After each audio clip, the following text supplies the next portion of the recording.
Buenas tardes. Quiero dar la bienvenida en nombre del Museo de San Isidro, Los Orígenes de Madrid, a este acto de inauguración del ciclo de conferencias sobre Madrid y las comunidades de Castilla que ha organizado la Dirección General de Patrimonio Cultural del Ayuntamiento de Madrid. Y también quiero saludar a todas las personas que me acompañan en esta mesa, a Jorge Moreta, que es el coordinador del área de Gobierno de Cultura, Turismo y Deporte del Ayuntamiento, a Luis Lafuente, director general de Patrimonio Cultural, y al conferenciante de hoy, a Paco Marín, que además de ser el que va a impartir la conferencia inaugural, pues es el coordinador científico de este ciclo de conferencias. Antes de ceder la palabra a mis compañeros, lo que quiero decir es que para el Museo de San Isidro pues es un placer poder colaborar en la organización de este ciclo, y además queremos agradecer a los organizadores que hayan pensado en nosotros y que hayan confiado en el museo, pero sobre todo que hayan pensado que este era el lugar más adecuado para presentar este ciclo, que yo creo que va a ser sumamente interesante. Muchas gracias a todos y sin más pues tiene la palabra Luis Lafuente, director general de Patrimonio Cultural. Vale, pues muchas gracias, Eduardo, y gracias doblemente, no solo por introducirnos, sino también por prestar la sede del museo para este ciclo de conferencias sobre los comuneros y el papel de Madrid en la guerra de las comunidades. Museo que precisamente acaba sus colecciones más o menos con esta época, ¿no? Un poquito antes de la declaración de Madrid como capital del reino, como sede de la Corte Permanente en 1561. Gracias también agradecer a Paco su colaboración para organizar científicamente también el ciclo de conferencias y también ser ponente en este ciclo, y también agradecer a Jorge Moreta, que nos acompaña aquí como representante institucional del área en esta ocasión. Mañana, efectivamente, se cumplen 500 años de la batalla de Villalar, ocurrida el 23 de abril de 1521 en esa localidad vallisoletana.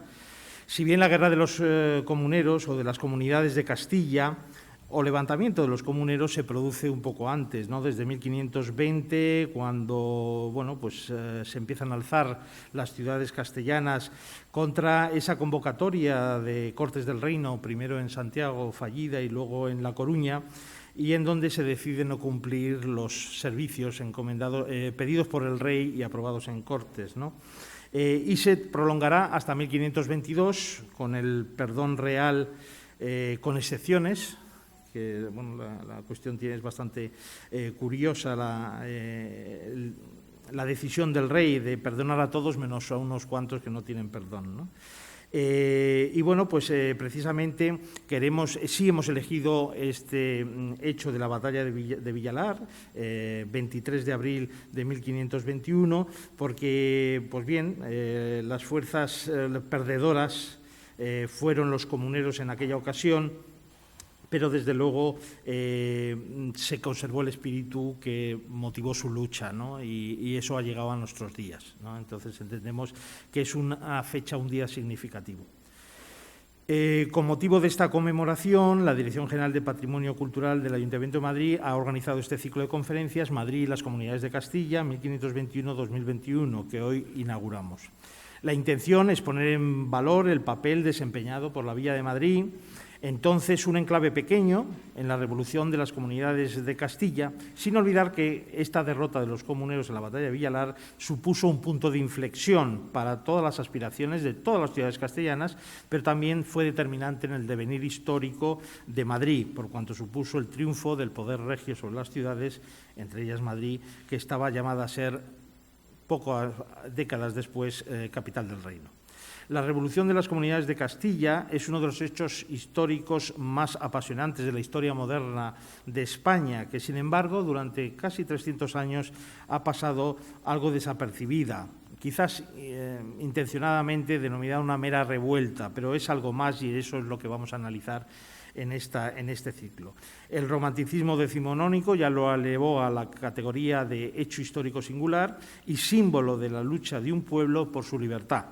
Pero solo el análisis de grandes historiadores como José Antonio Maraval o Joseph Pérez ha permitido dotar al proceso de la rebelión comunera de una dimensión adecuada en materia histórica.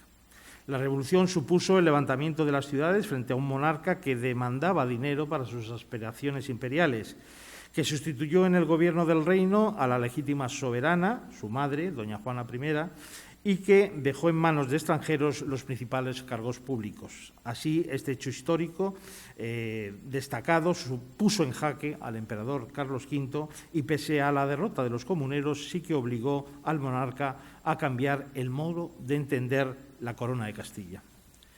Las conferencias no solo pretenden profundizar en el conocimiento de lo sucedido durante los primeros momentos del reinado de Carlos I de Castilla, sino también contribuir al reconocimiento de su madre, la reina Juana I, injustamente tratada por la historiografía como Juana la Loca, que sin embargo fue la soberana de mayor reinado en el tiempo de la historia moderna española, pese a que su padre, su marido y su hijo, al que apenas conoció, reinaron en su nombre durante mucho tiempo. Juana desarrolló un papel singular y, por qué no decirlo también, determinante en la rebelión comunera. Su vehemencia habitual se transformó, en esta ocasión, en mesura, en prudencia, cualidades ambas poco conocidas de una soberana que, aun entendiendo el malestar de los comuneros, como mujer de Estado que era, no cuestionó la gobernanza de su hijo y con ello condicionó notablemente el desarrollo de los acontecimientos. Con estas dos ideas principales, las conferencias de Madrid y las Comunidades de Castilla 1521-2021 permitirán profundizar en el origen y motivación del fenómeno comunero, la participación de la Villa de Madrid en el mismo y el papel desempeñado, como digo, por la reina Juana en el proceso. Todo ello de la mano de investigadores de alto reconocimiento nacional e internacional, como Alfredo Alvar, José Manuel Beito o Bezami Aram, y con la coordinación científica de Francisco Marín Perelló, doctor en Historia Moderna y director de la imprenta municipal, que a continuación nos expondrá un poco los detalles del contenido de este ciclo. Paco, cuando quieras. A ver, ¿se me oye bien? Bueno, pues lo primero que hay que indicar es que Madrid es una ciudad, una villa porque no tiene obispado. Si fuera... Sí, va a ser esta mejor. Una villa porque no tiene obispado. Si tuviera obispado sería una ciudad. Y ese es el remoquete de las Cortes de Castilla, las 17 ciudades más la Villa de Madrid. Es decir, la corporación del reino para todo lo relativo a la economía y las finanzas que se concedían al rey a través de los denominados servicios. Ese fue el inicio de las comunidades, como bien ha reseñado el director general Luis Lafuente. Esa negativa de las Cortes convocadas en Santiago y luego convocadas en La Coruña sobre conceder a Carlos I los servicios que demandaba para iniciar la aventura imperial. Una aventura que, una vez acabada esa derrota de Villalar, que se conmemora mañana, los 500 años, supondría el cambio total de Castilla como columna vertebral de la corona de España. E iniciaría prácticamente algo que luego, en el siglo XX, hablaría un gran historiador.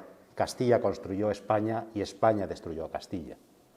Las comunidades de Castilla son el último obstáculo, por así decirlo, de una forma de concebir el gobierno del reino.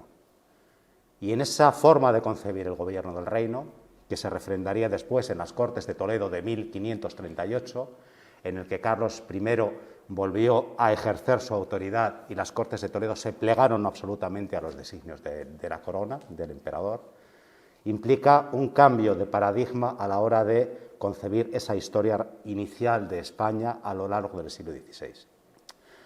Pero aquí venimos a hablar de Madrid, porque, entre otras cosas, Madrid es villa antes y sería villa después. Pero, curiosamente, pese a ser una de las ciudades más importantes que está ejerciendo ese papel ante el rey, luego emperador, será una de las ciudades beneficiadas por cuanto que fue elegida por el emperador como lugar de corte no estable. La corte estable solo se produciría en 1561, con decisión de Felipe II, pero iniciaría unas obras en el Alcázar de Madrid a partir de 1538 que harían de Madrid y del Alcázar el alcázar mayor de todos los alcázares que los reyes disponían en la corona de Castilla, iniciando lo que se denomina el periodo precortesano. Un periodo precortesano fundamental para entender por qué Madrid sería elegida en 1561 como corte estable. Eso de que se dice de que Felipe II traslada la corte de Toledo a Madrid en 1561. La traslada de Toledo porque la corte de Castilla, la corte de España, es itinerante hasta 1561. Había capital donde estaba el rey con su corte, de manera que era capital Toledo, Segovia, Valladolid, Sevilla, Córdoba, cualquiera de las ciudades en las que el rey estaba allí con su corte. Y así además lo dice el diccionario de Covarrubias y las partidas de Alfonso X el Sabio. Corte es el lugar donde el rey está con sus criados. Y esa definición de corte cambia en 1561. No deja de ser curioso cómo Madrid, una ciudad que se opone al poder real en las comunidades de Castilla, que tiene unas circunstancias duras a la hora de ver cómo se produce el sitio del Alcázar, los protagonistas, de la cual nos hablará precisamente uno de los conferenciantes, José Manuel Castellanos, es elegida por Carlos I como lugar importante para descansar. Entonces, vamos a ver cómo Madrid, como ciudad, como villa, tiene un antes de las comunidades y un después de las comunidades. Y en ese tránsito tiene mucho que ver cuál es la impronta física de la ciudad de Madrid desde el reinado de Juan II y Enrique IV, cuando precisamente las obras acometidas por los Trastámara van a hacer de ese alcázar medieval originario, con esos tintes míticos árabes, de lo cual habría que hablar mucho, pero que en realidad es un alcázar bajo medieval, del mismo tipo de alcázar bajo medieval que se está construyendo y se está reedificando en Segovia, o como los alcázares bajo medievales que se dan en otras ciudades también de España. El ciclo, evidentemente, tiene mucho que ver con lo que nos ha indicado, ya ha indicado bastantes cosas sobre este ciclo, con estas palabras iniciales. La primera conferencia será la mía porque trata de explicar cuál es el marco urbano antes y después de las comunidades, para que ustedes tengan una visión panorámica de cuál es el papel de la Villa de Madrid en esta red de ciudades castellanas. Inmediatamente después, una de las personas que más controla y conoce el siglo XVI, Alfredo Álvarez Guerra, nos va a disertar sobre el marco histórico de las comunidades de Castilla, es decir, Madrid no es solo Madrid, sino también tiene que ver mucho Alcalá de Henares. También, porque además Alcalá de Henares, además de ser universidad reciente, es un foco importante a la hora de transmitir los conceptos jurídicos del poder real, que tiene que ver luego en las convocatorias de Cortes. Después nos hablará José Manuel Barbeito como gran especialista en toda la arquitectura del siglo XVI, de manera que Barbeito es el gran conocedor de cómo el Alcázar de Madrid es una gran construcción que existía, se transforma y perpetúa ese espacio áulico de la ciudad de Madrid. Después vamos a contar con un gran especialista en las comunidades de Madrid, que les presentaba antes, José Manuel Castellanos Oñate, cuyas investigaciones sacan a la luz quiénes son los protagonistas de estas comunidades, los regidores de Madrid que están a favor de las comunidades, las familias oligarcas que están en Madrid, que están al lado del emperador, y esas circunstancias que hacen que Madrid sea un hervidero en la que los personajes, las familias y las banderías producen un núcleo de resistencia y de lucha importante en este periodo. Y el ciclo se cierra con la figura histórica más controvertida de la que ya nos ha indicado el señor director general en este periodo, que es Juana I de Castilla. Las monedas acuñadas cuando Carlos I viene a España es Juana I y Carlos I. Son los dos reyes. En realidad, quien tiene el derecho es la reina, porque el rey ha muerto, viva el rey. Tendría que haber muerto Juana I para que Carlos I hubiera sido proclamado monarca.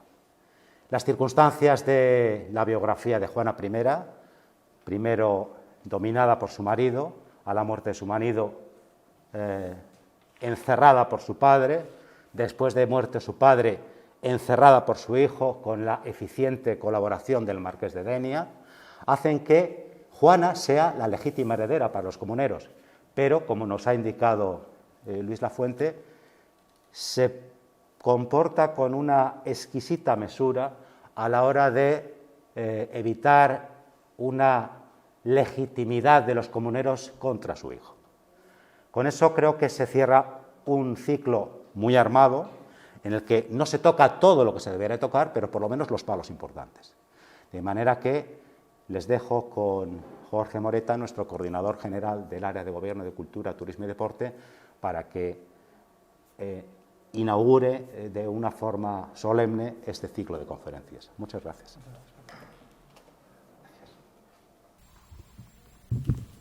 Antes de la conferencia de Paco, simplemente darles las buenas tardes, lógicamente agradecerles su presencia. Presentar este ciclo de conferencias es una ocasión única para el área de cultura del Ayuntamiento de Madrid por varios motivos.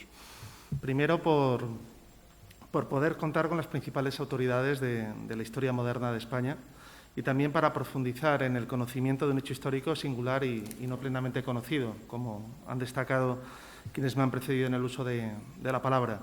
Gracias a este ciclo, durante las próximas semanas, como ha explicado fenomenalmente bien Paco, vamos a poder analizar el papel desempeñado por Madrid en el fenómeno histórico de las comunidades, acompañados de esos grandes especialistas, conocedores de las figuras históricas de Carlos I y la reina Juana, de las comunidades de Castilla, de la historia urbana de Madrid y de su alcázar, sin olvidar tampoco sus conocimientos sobre la existencia de un Madrid comunero, que existió y que de hecho nos ha reunido aquí y nos seguirá reuniendo hasta el 20 de mayo. Aunque poco conocida, la participación de Madrid en el alzamiento de las comunidades es una realidad nada desdeñable, como se va a desarrollar aquí conveniente y oportunamente. Madrid, como saben, era entonces una pequeña villa que se opuso junto a las grandes ciudades castellanas al papel autoritario de un monarca, Carlos I, que junto a su corte de cortesanos flamencos establecía las bases de una España imperial.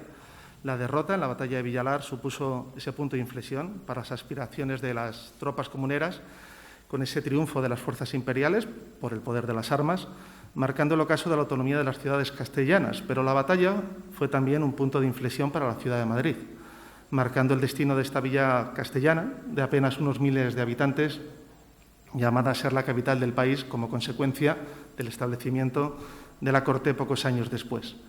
La capitalidad de Madrid es un hecho diferenciador de esta ciudad que ha marcado su devenir histórico y cultural y su transformación en la gran metrópoli que hoy habitamos.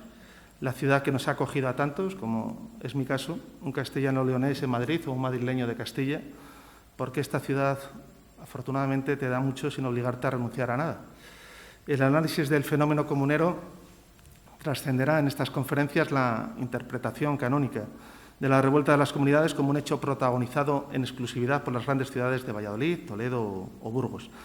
Madrid, cuyo destino cambió la victoria de las tropas imperiales en Villalar, tuvo también un papel reseñable en el levantamiento. El objetivo de este ciclo de conferencias es analizarlo y ponerlo en valor. Este enclave municipal, que es el Museo de San Isidro, los orígenes de Madrid, es el lugar ideal para albergar este ciclo, no solo por el valor patrimonial de los espacios arquitectónicos recuperados, previa excavación arqueológica del que fuera uno de los palacios más importantes de la Villa de Madrid, sino también porque su cuidada exposición permanente muestra los orígenes arqueológicos de Madrid y la historia de la ciudad, desde los espacios que habitaron sus primitivos pobladores hasta el traslado de la corte en 1561 por decisión de Felipe II. Un establecimiento de la corte en esta ciudad que fue otro de los hitos destacados en la capitalidad de Madrid. Quiero agradecer a Eduardo Salas, director de este museo. Gracias, Eduardo, por acoger con tanta amabilidad esta iniciativa. A Francisco Marín Perelló, Paco, por la coordinación científica de un programa de conferencias de extraordinaria calidad. Al equipo de la Dirección General de Patrimonio Cultural, que capitanea Luis Lafuente, un activo tremendo para nuestro área y una persona de la que se aprende todos los días. Yo me sigo sintiendo en monaguillo en la mesa de los obispos y es maravilloso. Y a todos los presentes, que son ustedes, Gracias de corazón por asistir a este ciclo de conferencias y por mantener vivo el interés por la cultura en unos momentos en los que la cultura es tan importante. Siempre lo es, pero ahora todavía más, ¿no? Para terminar, permítanme, por favor, una pequeña licencia como salmantino, que cada 23 de abril tiene la... Solo un momentito, por favor. Ahora. Tiene la fortuna de celebrar la efeméride por partida doble o incluso triple. Primero, porque es la fiesta de la comunidad autónoma en la que yo he nacido, me eduqué y crecí, y también porque el 23 de abril es la festividad de San Jorge, mi santo, y el de miles de tocayos, lógicamente. Además del Día del Libro, 3 en 1 y con la enorme fortuna de que se repite todos los años, por lo tanto es estupendo. A mayores, tuve la oportunidad de compartir pupitre en los escolapios con un Maldonado. En esas aulas, para los niños castellanos y leoneses de la década de los 80, Villalar significaba, pues ya se pueden imaginar ustedes, de entrada un día sin colegio y el deseo de más espigados disfrutar en un futuro de la campa de la localidad vallisoletana. Pero la imagen que me marcó desde niño es la que hoy sigue muy presente en mi memoria, y es ese maravilloso óleo de Antonio Gisbert, Los comuneros en el patíbulo, que, por cierto, es la pieza estrella de la muestra que en las Cortes de Castilla y León conmemora el 5º centenario de la batalla. Ha viajado desde el Congreso de los Diputados hasta apenas 20 kilómetros del campo de batalla. 3 hombres, uno ya ajusticiado, asumiendo con entereza su destino. Abro comillas: señor Juan Bravo, ayer era el día de pelear como caballero y hoy de morir como cristiano, aseguran que le dijo Padilla en pleno patíbulo. Ser cabecilla en una revuelta llevaba implícito, lógicamente, la posibilidad de perder la testa, y en toda la historia, la nuestra y la de otros países, ser héroe siempre ha sido una profesión de riesgo. Sin embargo, hay derrotas que a la postre son victorias, y nuestra presencia hoy aquí lo ratifica. La semilla que se plantó en la revuelta comunera, también aquí en Madrid, creció para disfrutar de las libertades actuales. Se cumplen ahora 5 siglos y este ciclo de conferencias, que me añusgo, como decimos en Salamanca, lo recuerda para comprender de dónde venimos, los pilares que nos sostienen como sociedad y hacia dónde queremos dirigirnos, siempre en libertad. Muchas gracias.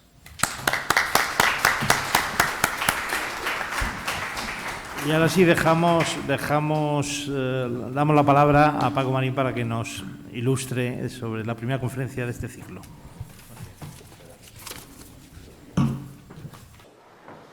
Como les decía al principio, mi conferencia va a versar sobre el marco urbano, la Villa de Madrid a caballo de 2 centurias. La centuria del 15, en la que Madrid tiene un espectacular crecimiento urbano, base de lo que va a venir después de las comunidades bajo Carlos I.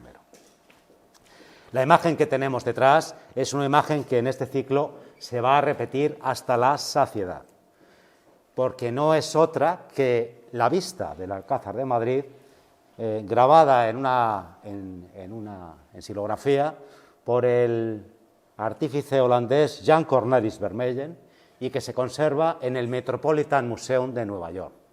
Es una estampa reducidísima, acaso 40 centímetros largo por 10 centímetros de alto, que además está impresa en otra magnífica conjunto con otra silografía que representa el acueducto de Segovia tal y como se encontraba hacia 1537-38, antes pues de la reforma acometida por Carlos I, en el que el Alcázar de Madrid dejará de ser un alcázar castillo, el Madrid castillo famoso que al rey moro alivia el miedo de Moratín, sobre todo residencia de los Trastámara como alcázar castellano, pero que Carlos I transformará este alcázar en una residencia áulica de la mano de los arquitectos Alonso de Covarrubias, Vega, etc.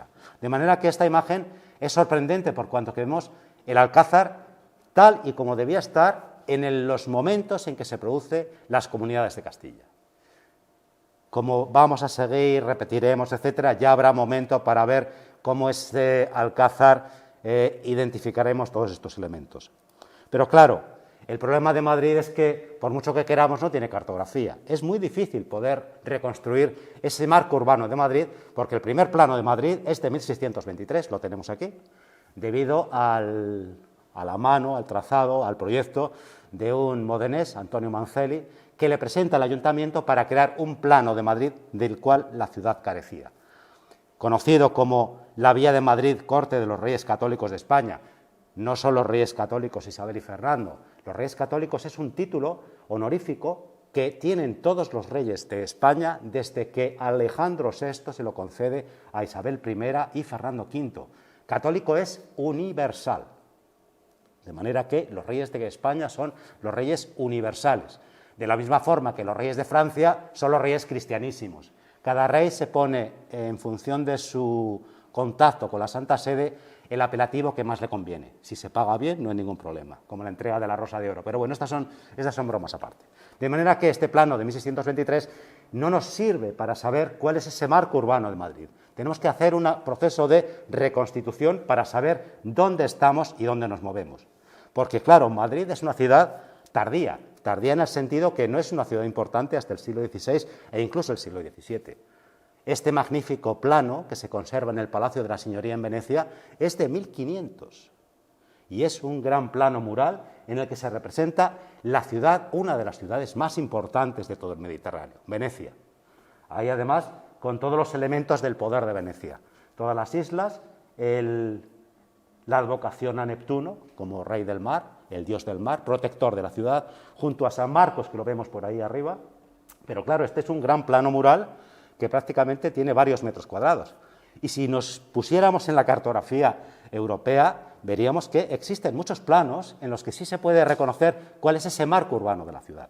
Incluso en el tema próximo, Toledo tiene una magnífica vista junto con el plano de Toledo, sostenido por el hijo del Greco, para que el espectador pudiera ver cómo era Toledo.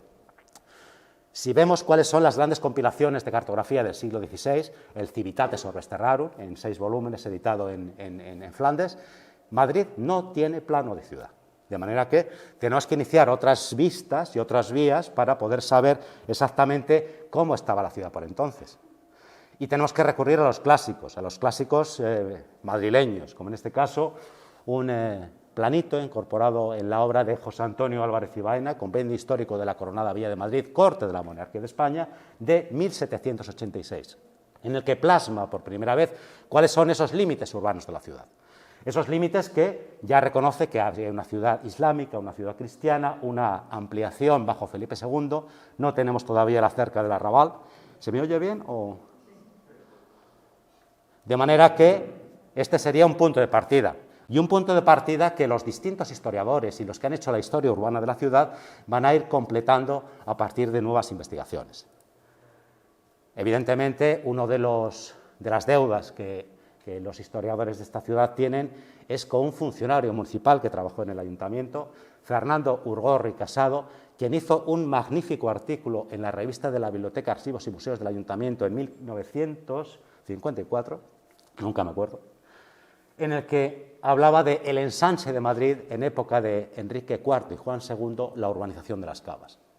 A partir de la documentación existente en el archivo, sobre todo el libro Becerro, fue constatando cómo Madrid había crecido desde 1434-35 hasta llegar a 1530.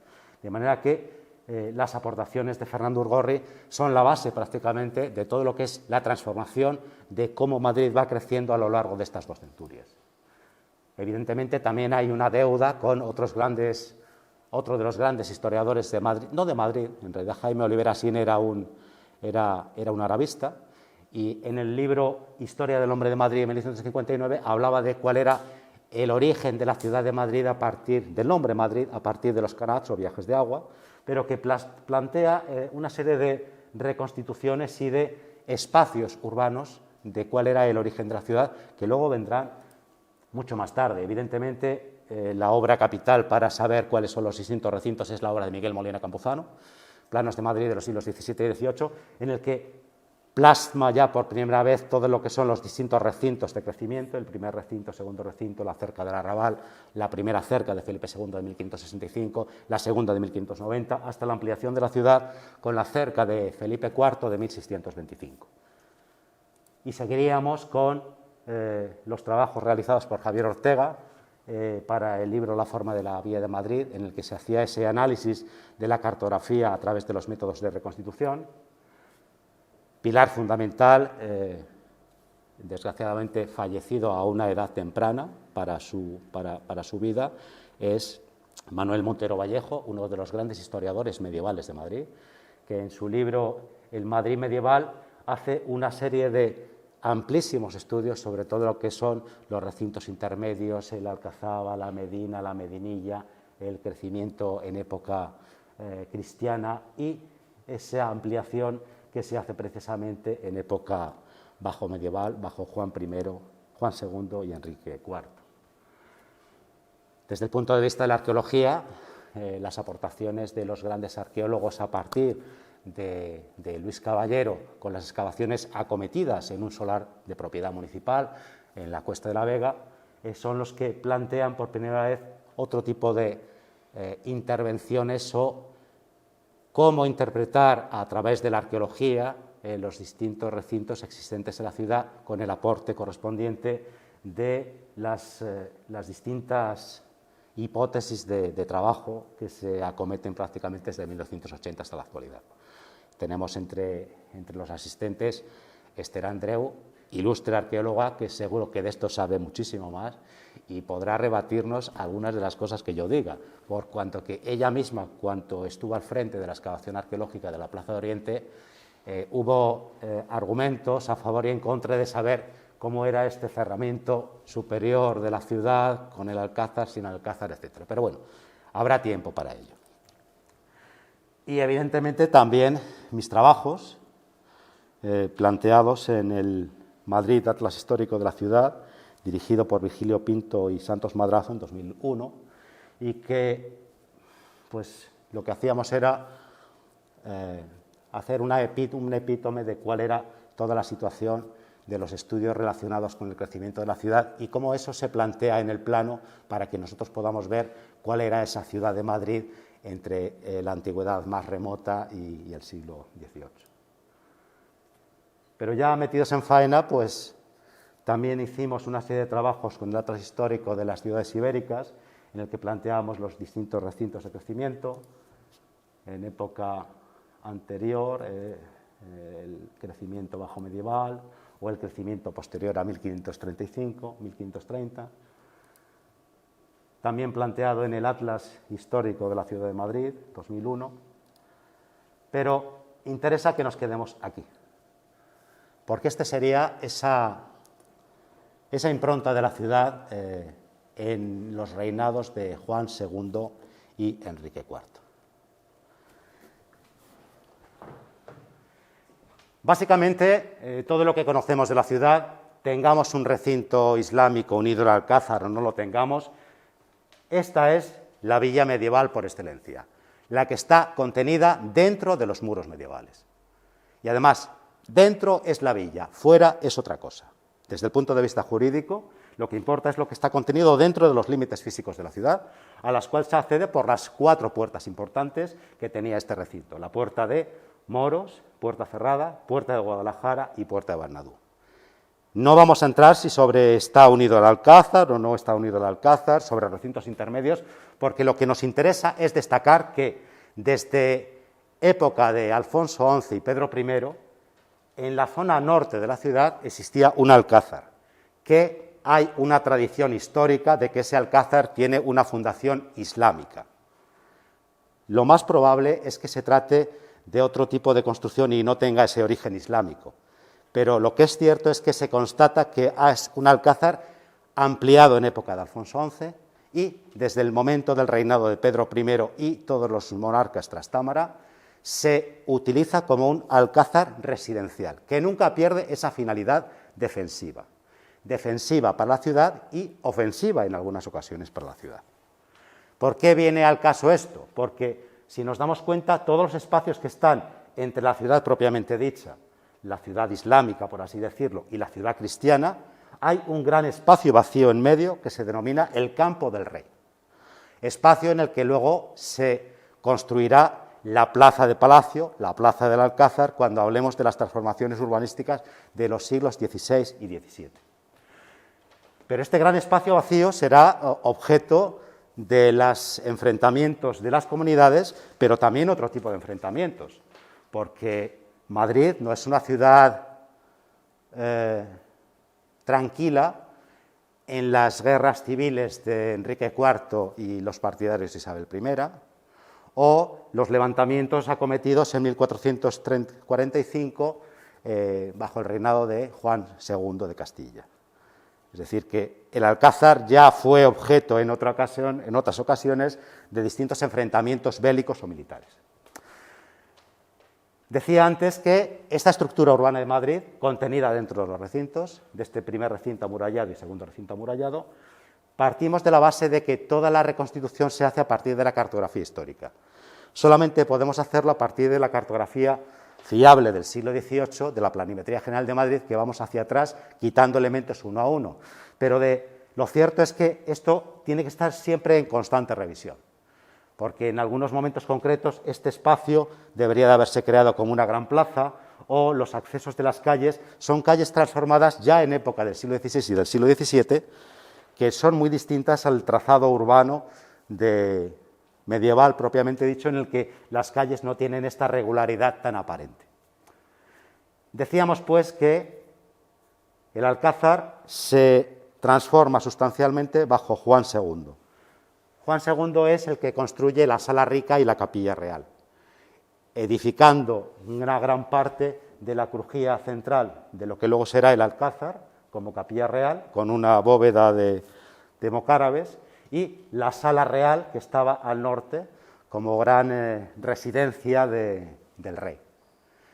De hecho, Juan II solía residir de forma habitual en el Alcázar, de la misma forma que residía en otros alcázares castellanos, y fue, sobre todo, muy apreciado por Enrique IV. Enrique IV, prácticamente todo su reinado, está a caballo entre el Alcázar de Segovia y el Alcázar de Madrid. Y en este Alcázar traslada el tesoro real después del terremoto de 1465-1466. Enrique IV acabaría muriendo en el propio Alcázar de Madrid. Y Madrid se puso al lado de Juana la Beltraneja en la guerra civil entre los partidarios de Juana I, debería haber sido, porque era la legítima heredera. De legitimidades podríamos hablar después. Y los partidarios de su tía, Isabel I, que no le correspondía el trono. Pero bueno, ya hablaremos de eso después. La estructura urbana de Madrid, lógicamente, está en estos dos recintos. Se mantienen además las divisiones entre ese recinto islámico y ese recinto cristiano, pero es una estructura urbana focalizada en las iglesias parroquiales que además coordinan este territorio intramuros de la ciudad. Al sur, la iglesia de San Andrés, San Pedro, San Justo, San Miguel de Ortoes, San Salvador, San Nicolás, Santa María, San Juan, Santiago, y fuera de esta estructura urbana intramuros tendríamos las nuevas iglesias parroquiales surgidas en el siglo XIII, siglo XIV, de Santa Cruz y San Ginés, más ese origen de convento que sería el convento de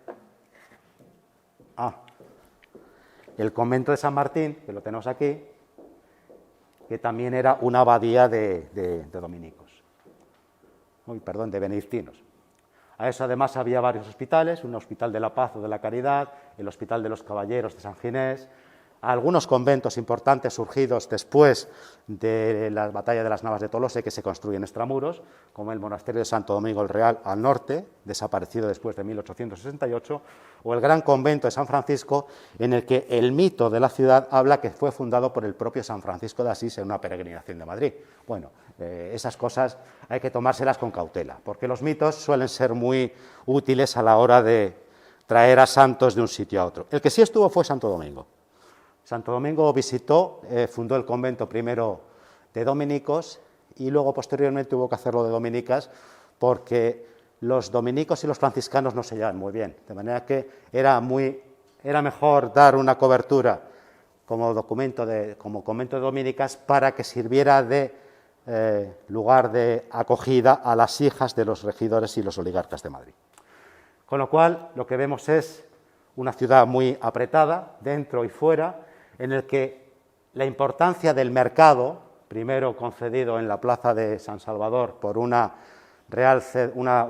decreto de Enrique IV, y que prácticamente va a acabar transformándose y trasladándose a la Plaza del Arrabal, actual Plaza Mayor, es la que tiene ese poderío comercial y es la que luego va a hacer que todo lo que es el Arrabal bajo medieval tenga una dinámica y una importancia mayor que la propia ciudad.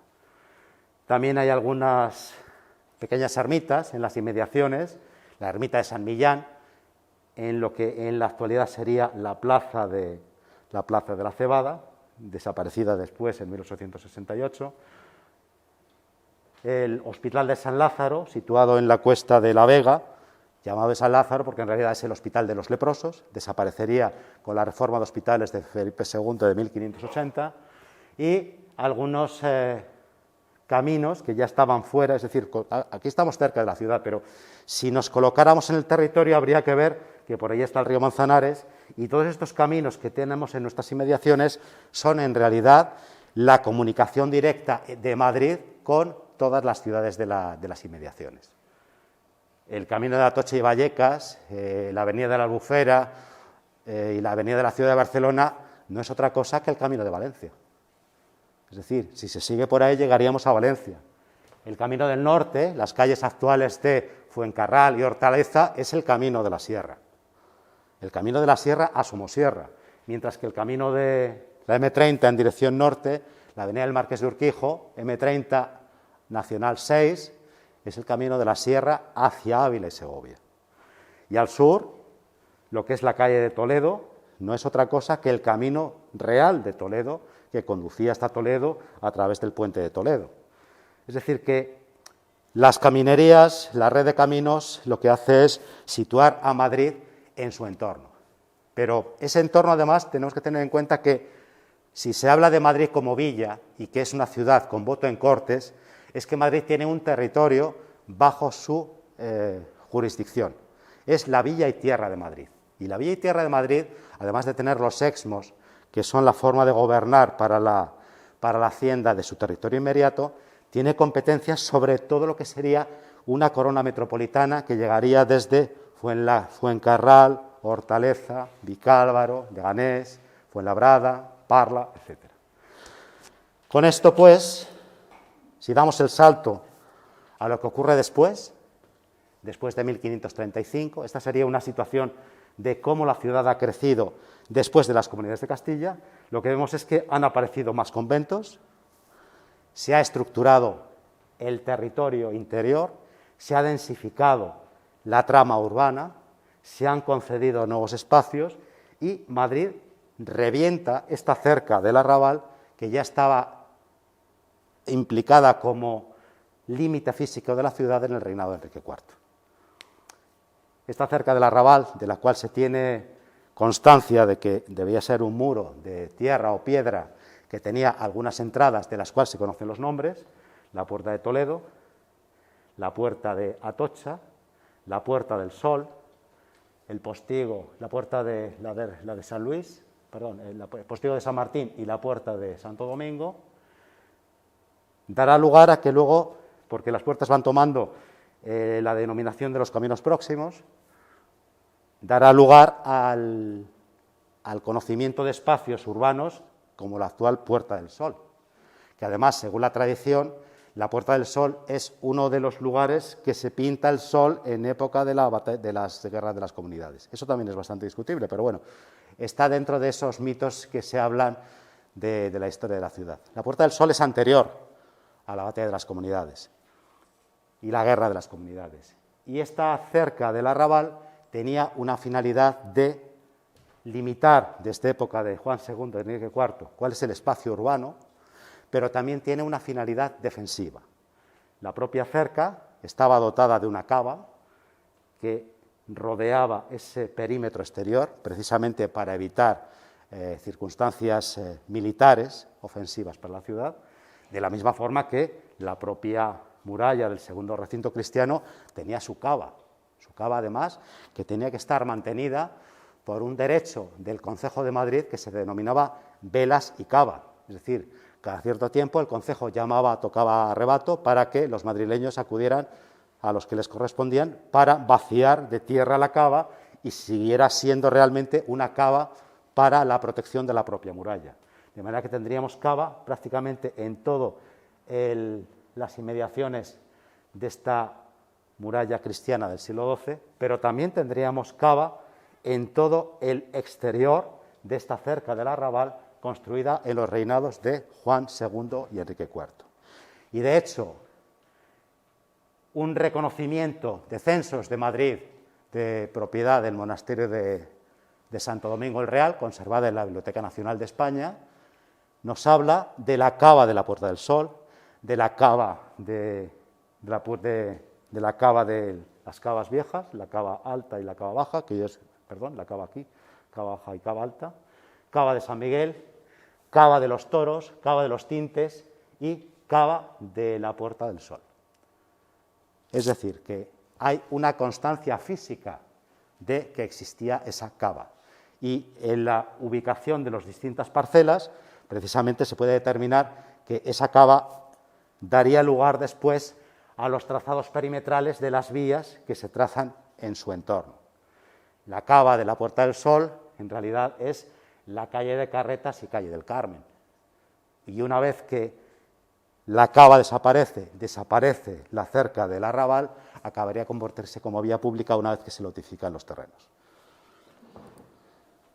Dicho esto, pues nos situamos otra vez con Vermellen y vamos a hablar de este Vermellen para ver qué es lo que había de medieval en esta vista que dibuja Vermellen en 1534. Las dos grandes torres del Alcázar, las torres del Bastimento y la torre del Sumiller, son las torres fortaleza en los bastiones del propio Alcázar.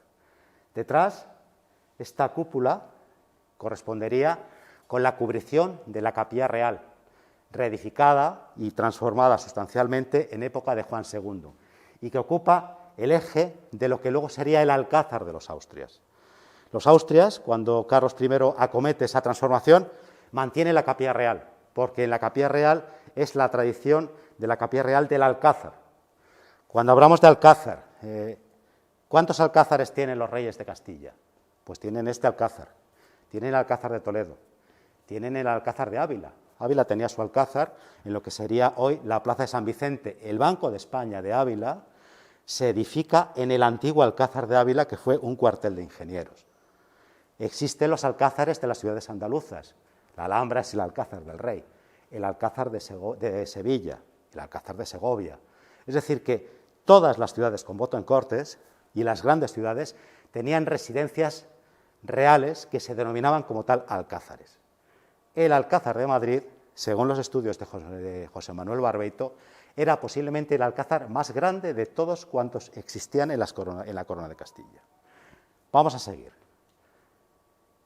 Esta sería la parte donde luego edifica Felipe II su cuarto del rey, y aquí hay una serie de torres que en las apariencias de los dibujos realizados por Binguerde en 1560-1565, que se conservan en la Biblioteca Nacional de Viena, veremos que es esa estructura medieval del Alcázar. Y tiene una serie de miradores en los cuales se ve esa periferia inmediata. Aquí, la Casa de Campo, residencia de los Vargas, comprada después por Felipe II. Es la primera vez que tenemos la impronta de la Casa de Campo. Luego la veremos representada en un apunte del propio Binguerde en uno de los laterales o la parte superior de los dibujos. El río Manzanares, el arroyo del Vadillo y el Campo del Rey. Le Chasteau de Madrid, en una especie de francés de los Países Bajos. Y aquí la iglesia de San Miguel de Sagra, demolida por orden de Carlos I para despejar la plaza del Alcázar y edificar su nueva fachada monumental renacentista. Y aquí la barbacana del Alcázar de Madrid y el foso que separaba el Alcázar de la ciudad. El Alcázar no es solamente una residencia real, es un castillo que está frente a la ciudad. Y eso lo veremos sobre todo cuando Enrique IV, Madrid fue objeto de un terremoto en 1465, desde entonces creo que no toca otro. Tuvimos el efecto del terremoto de Lisboa de 1756, en el siglo XVIII, pero el efecto del terremoto de Madrid hizo que Enrique IV tuviera que consolidar alguna de las torres, y es cuando entonces manda construir la Barbacana y abrir el foso de la Barbacana y el foso del Alcázar. ¿Tenía mucho que ver el terremoto? Posiblemente, pero también en esta época, en 1466, Enrique IV ya estaba la situación muy tensa con los partidarios de Juana I, y que se volvería a repetir cuando el propio Enrique IV muere en 1475 en Madrid. Es decir, a consecuencia del terremoto de Madrid de 1465, Enrique IV fortalece y amplía el Alcázar para que sea su residencia, y lo sería hasta su muerte. Y entonces, este es el Alcázar que los partidarios de Isabel I, cuando se produce la Guerra Civil, van a sitiar por las tropas del Duque del Infantado. Este es otro de los sitios previos, muy desconocidos del Alcázar, en la Guerra Civil de 1475. Al fin y al cabo, las tropas del Duque del Infantado toman el Alcázar y Madrid se entrega y se proclama a la reina Isabel como reina legítima de Castilla. Como consecuencia, Isabel I, en pago por la poca fidelidad de Madrid, manda demoler todas las bóvedas de las torres y de las puertas, y entrega las llaves de los tenentes de las zonas de todas las murallas que van de puerta a puerta. Es decir, que Isabel I hace lo posible para limitar esa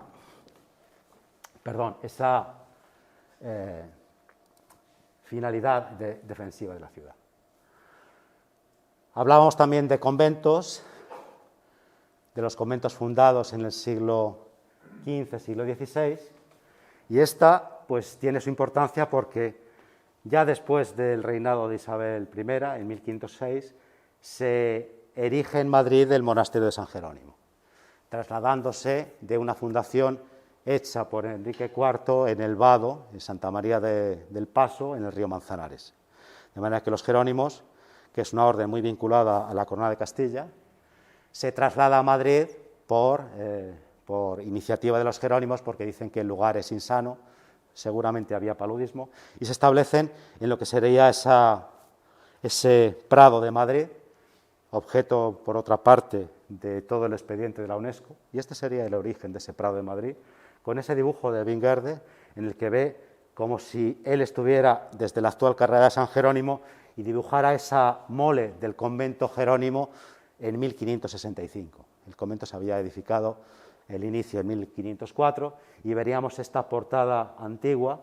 Las torres son de Narciso Pascual y Colomer del siglo XVIII, del siglo XIX, pero los dos patios grandes, el claustro de la hospedería y el claustro posterior, en un apunte muy plástico de que su convento tenía, como estos conventos castellanos que vemos en muchas ciudades, como en Medina de Río Seco, dotados de su muro exterior, porque es la parte de protección del propio convento. Y esta sería esa impronta de cómo estaría este convento, que ya estaba así en 1565, pero podía estar así perfectamente en época de las Comunidades de Castilla. En la misma visión, antes decíamos de la Casa de Campo, la impronta de la Casa de Campo que hemos visto reconocida en ese dibujito, en esa xilografía de Vermellen, aquí la dibuja Binguerde con esa configuración cuando la había comprado Felipe II a los descendientes de los Vargas, a uno de los Vargas. De manera que además lo reseña, de la Casa de Campo a Madrid, con sus corralizas, que luego desaparecerían en el siglo XVII y siglo XVIII, pero esta apariencia de casa rústica, de descanso, situada en la otra orilla del río, y que precisamente se compraría por Felipe II para crear el gran bosque y cazadero que unía el propio Alcázar con la Casa de Campo. Entonces, esa apariencia general de la ciudad la podemos reconocer en algunos elementos de esas vistas de Viena.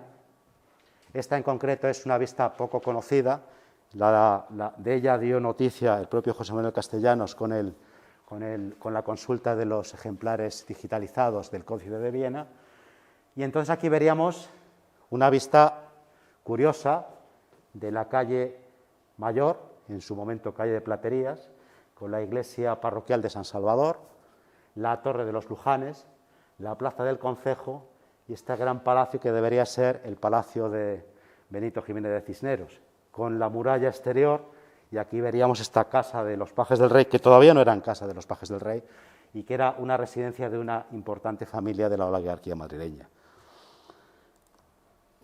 Si viéramos esa diferencia entre el Alcázar antes de la transformación de de Carlos I, y el Alcázar ya transformado por Carlos I y Felipe II, vemos que es lo mismo, pero está muy cambiado.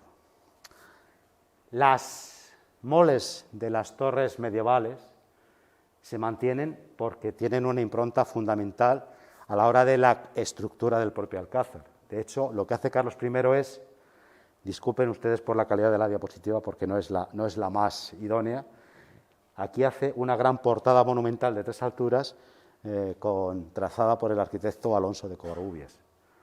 Amplía el cuarto de la reina, es decir, duplica el espacio hacia el este del palacio, creando el patio del rey y el patio de la reina, y reformaría la torre de la reina, que era una de las torres medievales.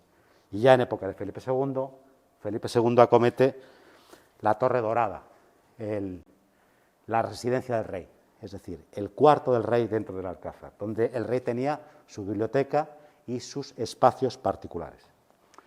De aquí a aquí hay una demolición de todo esto, demolición de la iglesia de San Miguel y San Gil, demolición de la barbacana, tapar la cava, allanar el espacio, transformar el Alcázar. Es decir, se hace una inversión de tal índole que prácticamente Madrid va a estar en obras reales desde 1538 hasta 1570. Y estas obras iniciadas por Carlos I se ampliarían en obras sucesivas durante los reinados de Felipe II, Felipe III y Felipe IV. Entonces, y esto se lo planteo a ustedes como reflexión, ¿cómo es posible que una ciudad que está al lado de las comunidades, cuyos principales artífices son oligarcas de Madrid, que se les excluye del perdón general y a algunos de ellos se les condena a muerte y mueren asesinados, es objeto o selección por parte de Carlos I para establecer su más importante residencia áulica? ¿Quién engaña a los madrileños? ¿Los oligarcas o el poder real? Yo lo dejo para que ustedes valoren, porque lo que es cierto es que los madrileños que en el reinado de Enrique IV se ponen al lado de la reina Juana, legítima heredera, son los que luego sitian el Alcázar cuando está en poder del alcaide Francisco del Lago, Vargas, y que luego van a ser los que batan palmas cuando Madrid se convierte en la ciudad cortesana. Pues bueno, habrá tiempo de ver quiénes son los verdaderos artífices de todo esto. Aquí tenemos esa vista general de la ciudad, ya completa en 1561. Prácticamente cuando Felipe II elige Madrid como sede de la corte permanente, eso implica que la ciudad multiplica su extensión pasa de 70 hectáreas a 400 hectáreas y de unos 12.500 habitantes a 60.000, 65.000, hasta llegar a 90.000 habitantes en 1590. Después del traslado de la corte de Valladolid entre 1600 y 1606, Madrid llegaría a tener las 600 hectáreas en 1620 y llegaría a 130.000 habitantes. Madrid es, dentro de las ciudades europeas, la ciudad que más crece en rapidez, en extensión y en número, comparadas con otras ciudades. Y dentro de los umbrales de extensión general, Madrid está a lo largo de los siglos XVI y XVII entre las 10 ciudades más grandes de Europa. Que además Madrid ostentaba esa importancia de capital de la monarquía que hacía que Madrid fuera la ciudad más importante de las cortes europeas, junto con el Vaticano y París. Aquí tenemos estos dos estudios también de Vinguerde, el inferior iluminado y ese estudio de muralla que hemos extractado, esta vista de la Casa de Campo o la vista de los Jerónimos que tenemos ahí, junto con estos componentes que se ven muy mal, ahí les vuelvo a pedir disculpas. Pero claro, también hay algunos cromos que conviene que ustedes vean, porque son muy de época de las comunidades. Este es un dibujito conservado en el Archivo General de Simancas, de la muralla, en las proximidades de la Puerta de Moros, que la tenemos por ahí,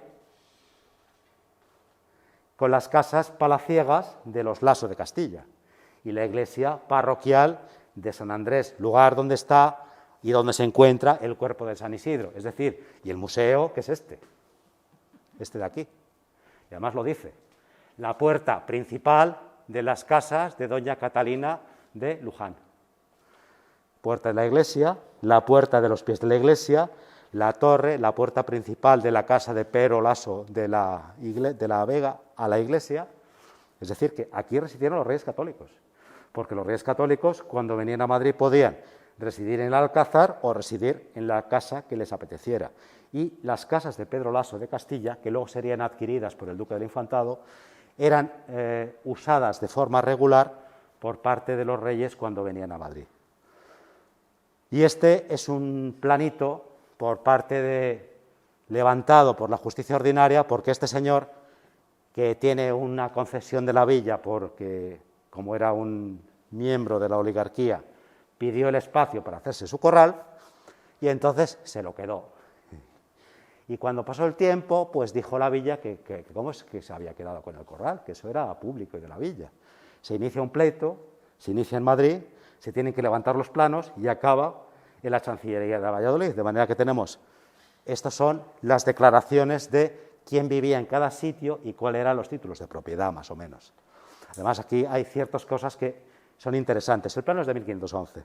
Aparece esta especie de merlonado de la muralla, que es una representación iconográfica de que es una muralla, porque no son las plantas de las torres, que en este caso son torres de planta semicircular, las casas de las espaldas a las casas de Pero de Laso de la Vega,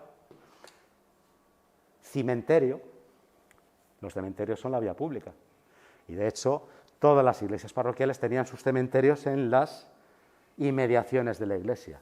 La iglesia solo se reservaba para los cementerios de calidad, en sepulturas de cualquier tipo, y de hecho al propio San Isidro le entierran a los pies de la iglesia hasta que los rigores del tiempo hacen que aparezca su cadáver santo, cada uno que se lo toma como quiere.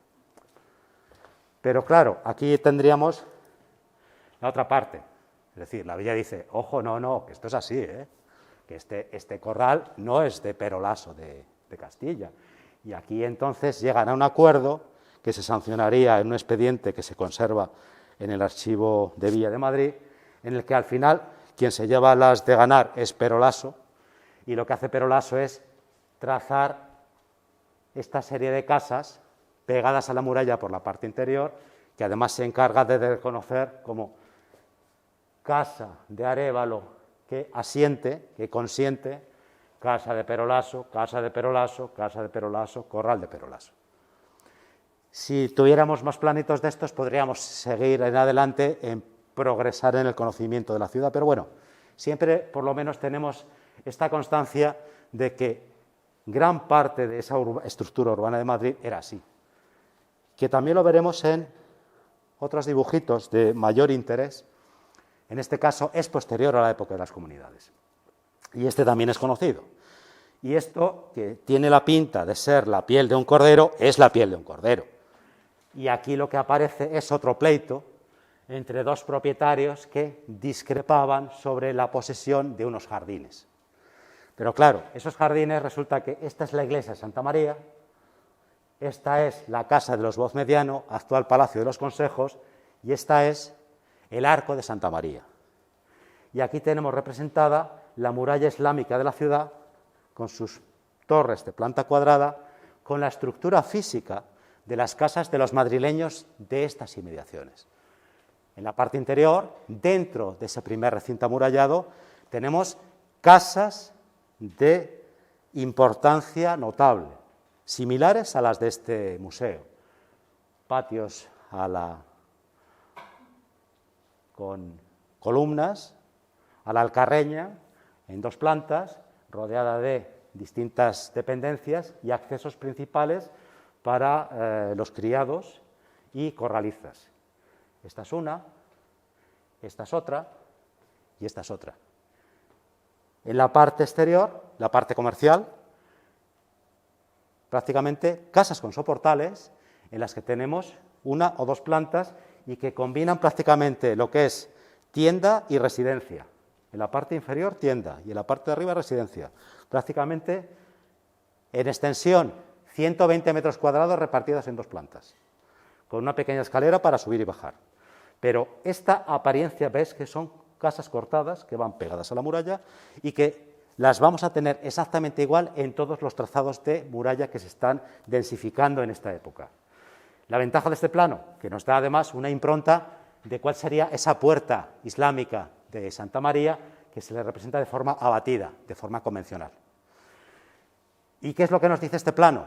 Que existe una segregación social importante, que existen zonas donde los miembros de la oligarquía, estos son los bosmedianos, que se entierran como patronato dentro de la iglesia de Santa María, y estos que es Gonzalo Fernández de Oviedo, gobernador en Puerto Rico, y que luego escribiría las quincuagenas de la nobleza de España desde allí. Él nació aquí. Y estas son las casas de Enrique Egas, el arquitecto, que estuvo residiendo aquí. De manera que lo que estamos viendo es que esta planta urbana de la ciudad que hemos estado reconstruyendo, habría que estudiar mucho cómo se producen los fenómenos de segregación social. Y en esta segregación social está parte de la pregunta que les hacía a ustedes antes. ¿Por qué Madrid tiene un papel cambiante en el reinado en la guerra civil con los partidarios de Juana I, en las comunidades de Castilla, hasta que al final se entrega a la causa monárquica? Porque al fin y al cabo solo Madrid es corte, pero como decían los cronistas del siglo XVII, críticos, Madrid solo es corte. Porque las cortes, desde el punto de vista europeo, no generan beneficios económicos. Eso es lo que dicen los grandes historiadores de la economía, eso habría que verlo. Pero bueno, por lo menos, pues son puntos de vista. Este es un dibujo ya que se lee mejor.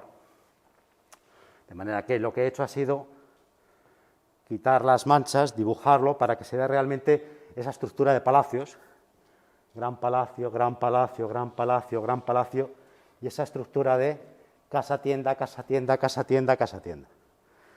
Madrid era una ciudad que las grandes ejes de comunicación tenían todo casa con soportales y estuvieron en pie prácticamente hasta el siglo XIX. En la parte más antigua, todo esto desaparece cuando las reformas acometidas por Felipe II hacen necesario abrir grandes vías. Para que se hagan ustedes una idea, toda esta parte así sería demolido por Felipe II para ampliar la calle Mayor.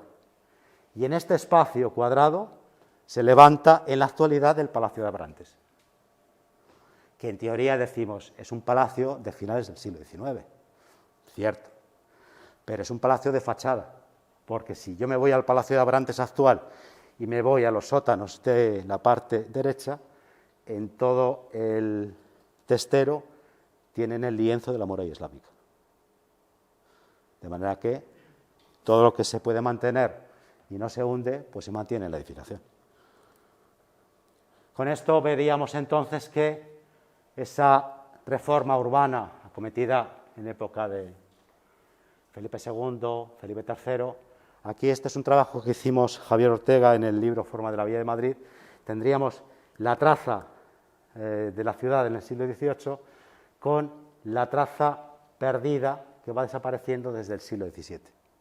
De manera que veríamos estos grandes espacios de plazas que no aparecían en su momento en otros planos. Esta sería la plaza del mercado medieval, junto con esta. Es decir, que deberíamos de prosperar más en este estudio del espacio urbano.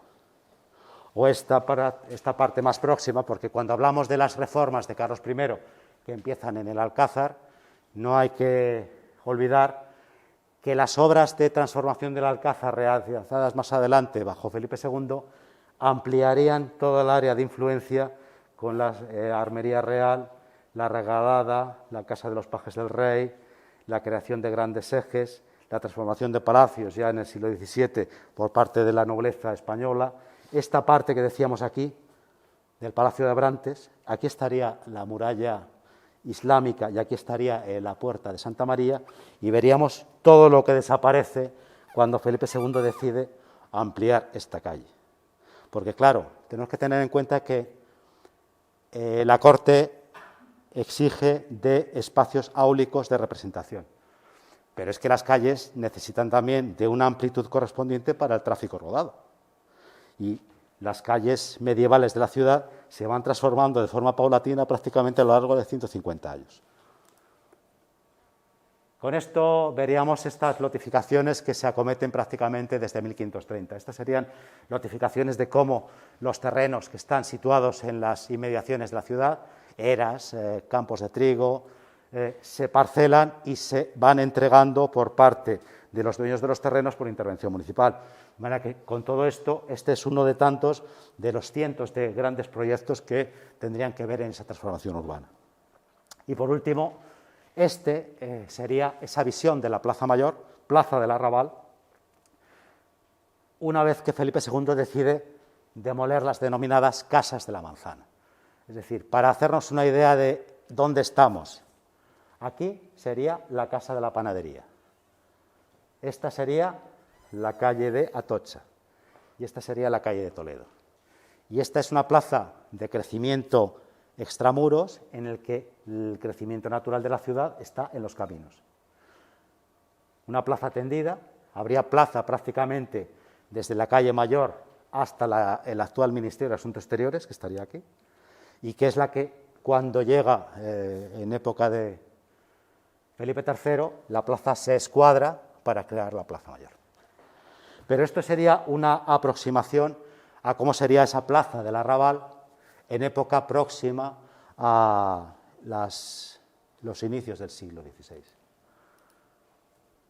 Con esto creo que se hace una panorámica de por qué Madrid tiene una estructura urbana previa que se transforma sensiblemente después de 1520, de las Comunidades de Castilla, pero también cuál es la importancia relativa de Madrid dentro de esas ciudades castellanas por la existencia de Alcázar, y cómo Madrid, que es lo más importante y lo más llamativo, pese a ser una de las ciudades que participó de forma eminente en las Comunidades de Castilla, fue el lugar elegido por Carlos I para iniciar el camino del imperio, creando por parte de su hijo Felipe II la corte permanente desde 1561 hasta la actualidad.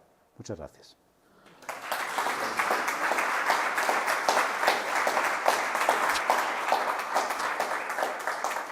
Pues mira, Paco, me ha encantado todo lo que has contado. Y yo no te voy a hacer una pregunta, te voy a aportar un dato de algo que me está saliendo en este momento. Has dicho antes que dirigía la Plaza Oriente, las excavaciones que se hicieron. Efectivamente, también estuve dirigiendo las excavaciones de la Plaza de la Romería y para el Museo de Colecciones Reales, y actualmente estoy dirigiendo las excavaciones de la Plaza de España y de Casa de Belén, como sabes. Bueno, pues en la calle de Bailén, delante del Senado, aparte del Palacio de Godoy, que todos sabéis que ha salido y que se está restaurando y que se va a conservar, colindante con este Palacio de Godoy hacia el norte, a una cota muy inferior, porque saben que la calle de Bailén está recrecida bastantes metros, y cuando digo bastantes metros, es que la costa de San Vicente, calle Bailén, Ferraz, etcétera, todo se recrece entre 6, las zonas que menos, y hasta 14 metros en la costa de San Vicente por Sabatini, para hacer que sea suave, puesto que la orografía original era muy, muy abrupta. Bueno, pues entonces, lógicamente ahí, en el terreno natural, es decir, a una cota muy interior, ha aparecido una serie de muros, muchos inconexos, parece que un fragmento del pozo, el resto de un poquito por aquí, otro por allá, pero lo más importante es un muro de cierta entidad y que se ha conservado porque Sabatini apoya sobre él algún edificio posterior y que conserva un horno de pan del siglo XV. Estas otras estructuras que te estoy contando, que son del siglo XV, junto con algún otro juego de rampas empedradas y escaleras que aparecen muy fragmentadas, pero bueno, que más o menos podemos ir reconstruyendo, y que parece que era una zona para comunicar las diferentes alturas que había entre el huerto de la Priora, el huerto de la Encarnación, la plaza del Picadero, la plaza de Cajerizas, es decir, entonces esas zonas, debía de haber una zona, un edificio, una estructura que articulaba todas esas alturas mediante rampas y escaleras y que debía estar cubierto, puesto que aparece con restos de revoco por el interior. Todas estas estructuras parece que son del siglo XV o muy principios del XVI por el material que está saliendo. Digo que estoy avanzando a algo que a lo mejor dentro de unos meses digo, bueno, mira un poco más tardío, que un poco más tarde. Pero lo del horno, por ejemplo, sí, porque incluso hemos hecho termoluminiscencia y hemos estado analizando tanto los ladrillos de construcción como los restos que había dentro de ignición. Entonces, bueno, esto nos lleva a que, con independencia de esa zona de articulación que está dentro del área palaciega o correspondiente al Alcázar y a todo lo que envuelve al Alcázar, incluido el convento de la Encarnación, sí que parece que hay una zona de habitación que quizá guarde relación, y aquí echo yo mucho de menos ahora a Montero Vallejo, que lástima que no estuviera porque le encantaría todo esto y poder hablar con él, le encantaría. Que él menciona en algún momento la posible existencia de un vicus francorum, que llaman, de un poblamiento extramuros de Madrid, situado en esa zona, precisamente de la calle de Leganitos, dependiente, dice Montero, seguramente que tú lo sabrás mejor, de Silos, y que más tarde acaba perteneciendo, acaba siendo absorbido por la colación de San Martín. Pero que en un principio era una población de francos pequeña que está ahí, independiente de Madrid, independiente de la ciudad y fuera. Y yo me planteo la posibilidad de que estos restos que están apareciendo guarden alguna vinculación con esta población de la que poco sabemos y poco se habla y poco estudiada, si podría guardar relación con esa población y sobre un Madrid fuera de los límites de la ciudad, que puede resultar muy interesante. Como hipótesis es verosímil. Otra cosa es que los documentos digan lo contrario. Es decir, toda esa zona en realidad son terrenos que se compran por Felipe II entre 1551 y 1565. Y de los títulos de propiedad de esos terrenos que se conservan en el Archivo General de Simancas, hablan de que todos esos terrenos son predios rústicos. Y en ningún caso hay menciones a infraestructuras de carácter urbano. Otra cosa es que algunos de los predios rústicos tuvieran algún tipo de infraestructura para el consumo o producción de pan, por una parte. Por otra, esos terrenos en su mayoría son en general pertenecientes al monasterio de Santo Domingo y al monasterio de San Martín. Y por lo que se dice de ellas, pues, por ejemplo, leo algunas cosas que sí se conservan en ese libro